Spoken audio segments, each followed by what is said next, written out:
मेरे प्रिय लोगों, आइए हम प्रभु के वचन को पढ़ते हैं। न्यायों की किताब और उसका 13वां अध्याय है और उसके एक वचन से यहाँ पर शिमशोन के जन्म की बारे में हम देख पाते हैं।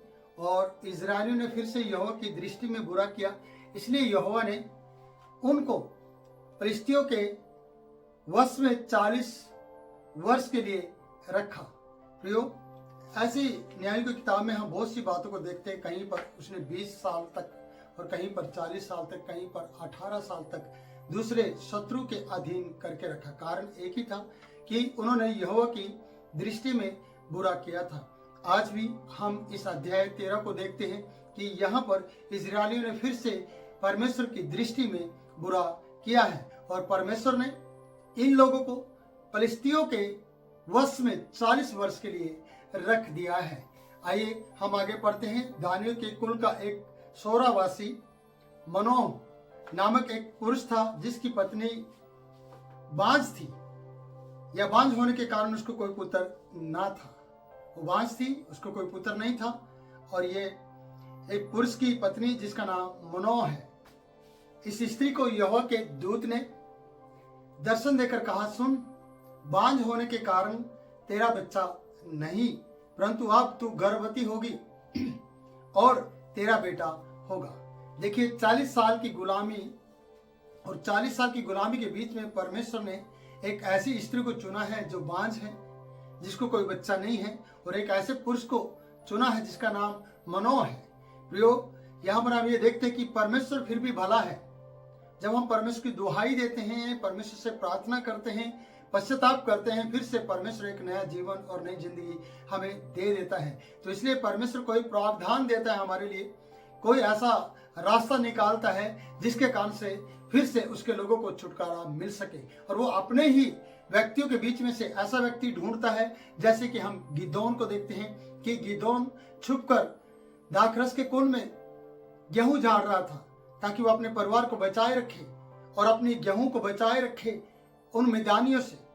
प्रियो, यहाँ पर भी परमेश्वर ने इस मनोह के परिवार से, जिसकी स्त्री बांझ थी, उससे के द्वारा या उसकी खोख से एक पुत्र को उत्पन्न करने के लिए यहाँ पर दर्शन दिया है। और इस स्त्री ने, यहोवा के दूत ने इस स्त्री से कहा है, क्या कहा है प्रियो, कि तू गर्भवती होगी और तेरा पुत्र उत्पन्न होगा, तेरा बेटा होगा। प्रियो, देखिए, जब हम आशा खो देते हैं, निराशा में रहते हैं, जब हम कहते हैं कि बांझ है, हमारा कोई संतान नहीं, हम ऐसे ही मर जाएंगे, नहीं प्रियो, बस शर्त यह है कि आप अपने परमेश्वर के लिए पवित्र बने रहिए, आप प्रार्थना का जीवन जिएगा। बेशक पूरा इजराइल और पूरा समाज शत्रु के अधीन हो, लेकिन परमेश्वर की आराधना, स्तुति करना और प्रार्थना करना आप कभी मत छोड़िएगा। इसका कारण यही है कि ना जाने कब परमेश्वर आपके द्वारा, आपकी खोख के द्वारा एक ऐसे सूरवीर को उत्पन्न करे, एक ऐसे बेटे को इस जग में भेजे जो इजरायलियों को छुटकारा दे, जो पूरे समाज को छुटकारा दे। इसलिए मेरी बांझ स्त्री या बहन को मैं ये कहना चाहता हूँ, जिन्होंने हार मान ली है, जो ये सोचते हैं कि मुझे बच्चा नहीं हो रहा है, जो भाई और परिवार दंपति ये सोचते हैं कि हमें संतान नहीं है।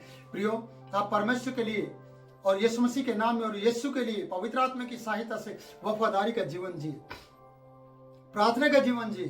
कभी भी परमेश्वर अपना अनुग्रह आपके ऊपर और आपकी पत्नी पर कर सकता है, इसलिए कभी ना घबराएं। क्योंकि यहाँ पर हम मनोह को और उसकी स्त्री को देखते हैं कि यहोवा के दूत ने स्त्री को दर्शन दिया है, दर्शन देकर कहा, तेरा बेटा होगा।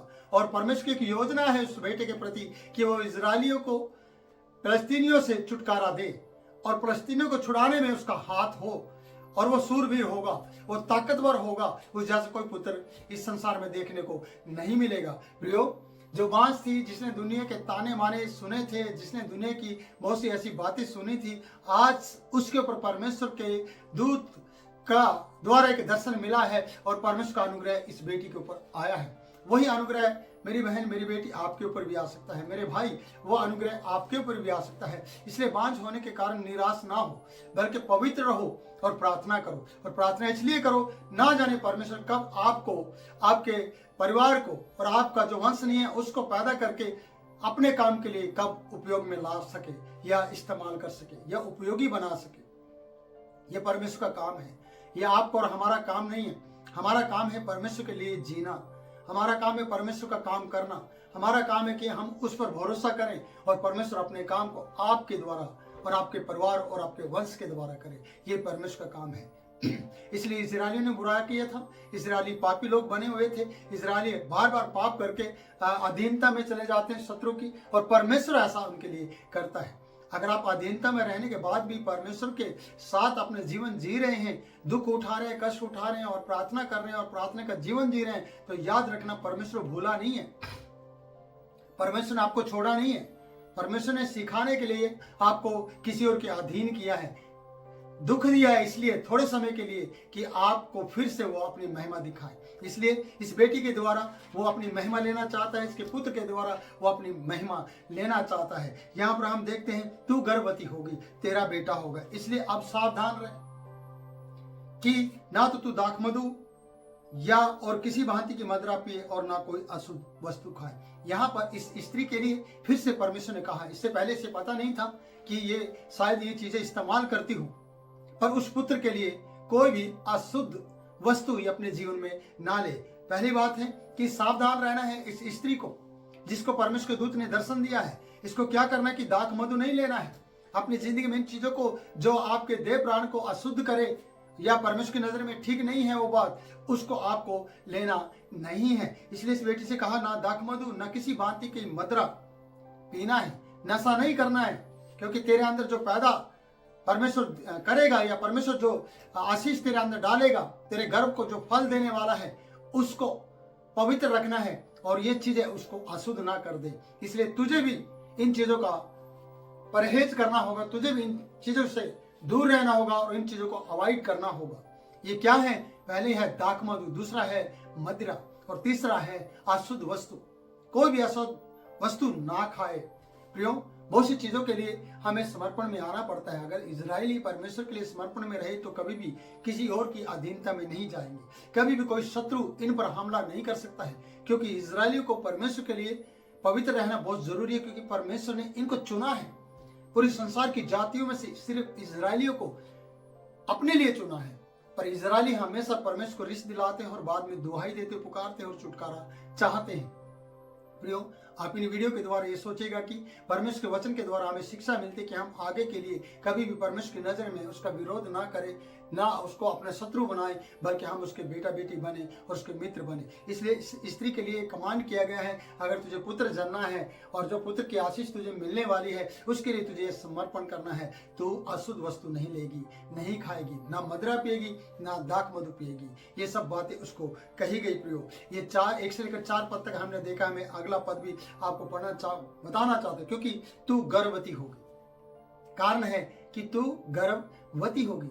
जिन बहनों को गर्भ नहीं है, मैं उनसे कहना चाहता हूँ उस गर्भ के लिए और उस आशीष के लिए अपने आप को परमेश्वर के लिए पवित्र रखो। ना जाने कब परमेश्वर का फरिश्ता आकर आपको खबर दे, ना जाने परमेश्वर का याजक आकर कब वो आशीर्वाद आपको देकर चला जाए, ना जाने कब आपकी जिंदगी बदल जाए।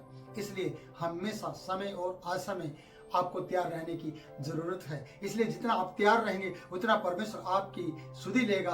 और अगर आप तैयार नहीं हैं, मैं इस प्रकार से बहुत से लोगों को बताता हूँ, ये कहता हूँ कि अगर ठंडा चूल्हा है तो प्रिय उस पर कोई भी इस्तेमाल नहीं करेगा, उस पर चाय बनाना जल्दी पसंद नहीं करेगा। जो गर्म है, जिसमें बिल्कुल सही है और आग जल रही है, उसी चूल्हे पर चाय बनाना या कुछ भी खाना बनाना पकाना पसंद करेगा। अगर आप गर्म हैं परमेश्वर के लिए, अगर आप अपने आप को तैयार रखते हैं तो परमेश्वर आपको उपयोग में लेकर आएगा। इसलिए कभी ना घबराएं। और परमेश्वर का वचन कह रहा है कि तू गर्भवती होगी और तेरा एक बेटा उत्पन्न होगा और उसके सिर पर छुरा नहीं फिरेगा। ये मैं अगले वचन में ले जाना चाहूंगा, पर मैं अभी ये कहना चाहता हूँ, अगर आप इन आशीषों को लेना चाहते हैं तो प्रियो, इजरायलियों में और मसीहों में आज बहुत से ऐसे छुटकारे की जरूरत है। आज समाज को छुटकारे की जरूरत है, पर आपके गर्भ के फल के द्वारा परमेश्वर उन लोगों को छुटकारा देना चाहता है। क्या आप अपना जीवन परमेश्वर को सौंपने के लिए तैयार हैं? क्या आप तौबा करने के लिए तैयार हैं? क्या आप पश्चाताप करने के लिए तैयार हैं कि परमेश्वर मैं तेरे लिए, और आप भी भाई कहीं मैं परमेश्वर तेरे लिए पवित्र रहना चाहूँगा। मुझे दुनिया की किसी चीज़ से कोई मतलब नहीं है, मुझे प्रभु के कार्य से मतलब है और मैं उसके लिए अपने आप को, हम दोनों अपना जीवन प्रभु के सामने सौंपते हैं और प्रभु आपकी सुधि लेगा और प्रभु आपको बच्चों की आशीष देगा और वो बच्चे प्रभावशाली होंगे और प्रभु की महिमा करेंगे। इसलिए प्रभु इन वचनों के द्वारा आपको बहुतायत से आशीष दे। फिर मिलूंगा नए वीडियो में नए वचन के साथ। तब तक के लिए मैं आपसे इजाजत चाहता हूँ। जय मसीह की।